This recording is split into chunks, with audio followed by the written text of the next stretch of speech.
अस्सलाम वालेकुम dear students, आज के लेक्चर में आपको खुशामदीद। आज के लेक्चर में हम लोग डिस्कस करेंगे कि फ़र्म कब एबनॉर्मल प्रॉफिट अर्न कर रही होती है परफेक्ट कंपटीशन में।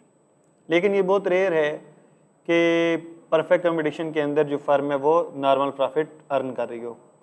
उसकी रीज़न ये है कि परफेक्ट कंपटीशन के अंदर चूँकि जो सेलर्स होते हैं वो बहुत बड़ी तादाद में होते हैं, लार्ज नंबर ऑफ़ सेलर्स होते हैं, तो हर एक सेलर का जो मार्केट में शेयर होता है वो बहुत मार्जिनल सा होता है, वो बहुत मिनिमम सा होता है।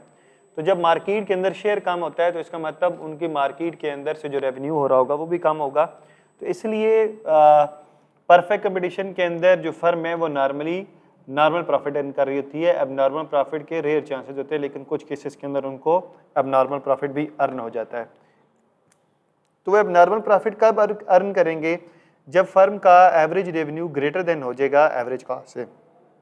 और इसी एबनॉर्मल प्रॉफिट को हम सिंपली ऐसे लिख सकते हैं, average revenue is greater than average cost. तो अब हम लोगों ने सिंपली सबसे पहले तो हम डिसाइड करेंगे कि फर्म का आउटपुट लेवल क्या है। आउटपुट डिसाइड करने के बाद फिर हम देखेंगे कि फर्म का एबनॉर्मल प्रॉफिट का एरिया कौन सा है या फर्म किस पॉइंट पे एबनॉर्मल प्रॉफिट अर्न कर रही है। तो सबसे पहले तो हम अपने एक्सेस को लेबल करते हैं।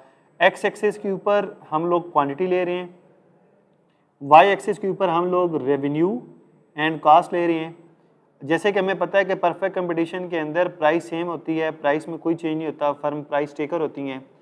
तो इसलिए परफेक्ट कंपटीशन के अंदर एवरेज रेवेन्यू और मार्जिनल रेवेन्यू ये दोनों सेम है। अब हम लोगों ने आउटपुट डिसाइड करनी है, तो आउटपुट कैसे डिसाइड होगी? आउटपुट डिसाइड करने के लिए हमें एमसी का कर्व ड्रा करना पड़ेगा। ये एमसी का कर्व हम लोगों ने ड्रा कर लिया। इस पॉइंट के ऊपर मार्जिनल कास्ट और मार्जिनल रेवेन्यू इक्वल हैं, तो यहाँ से हमारे पास ये आउटपुट डिसाइड होगी। ये ऑप्टिमम लेवल ऑफ आउटपुट हो गया, ये स्टेरिक डाला मैंने। यहाँ पे एम सी और एम आर इक्वल हैं, तो यहाँ पे हमारे पास क्या इक्विलिब्रियम है इस पॉइंट के ऊपर। अब हमें पता है कि एबनॉर्मल प्रॉफिट फर्म कब अर्न करनी होगी? जब average revenue is greater than average cost. तो हम लोगों ने अब एवरेज कॉस्ट का कर्व ऐसे ड्रा करना है कि वो जो इस एवरेज रेवेन्यू वाली लाइन है इससे नीचे हो। तो हम एवरेज कॉस्ट का कर्व ड्रा करते हैं। ये आपके पास एवरेज कॉस्ट का कर्व आ गया।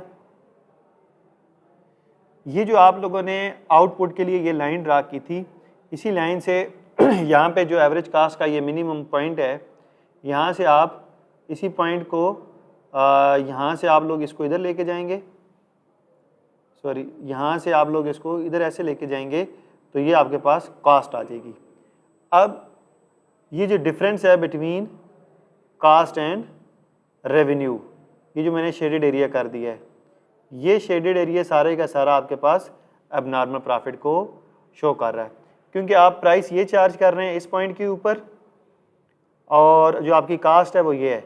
तो रेवेन्यू और कास्ट के दरमियान में ये जो डिफरेंस है, ये वाला एरिया यहाँ से लेकर ये सारा, ये जो हमारे पास एक स्क्वायर बॉक्स बना हुआ है, ये एरिया आपके पास शो कर रहा है एबनॉर्मल प्रॉफिट को। तो फर्म का जब एवरेज कास्ट कम हो और एवरेज रेवेन्यू ज़्यादा हो, तो इसका मतलब ये होता है कि फ़र्म उस पॉइंट के ऊपर एबनॉर्मल प्रॉफिट अर्न कर रही है अंडर परफेक्ट कंपटीशन।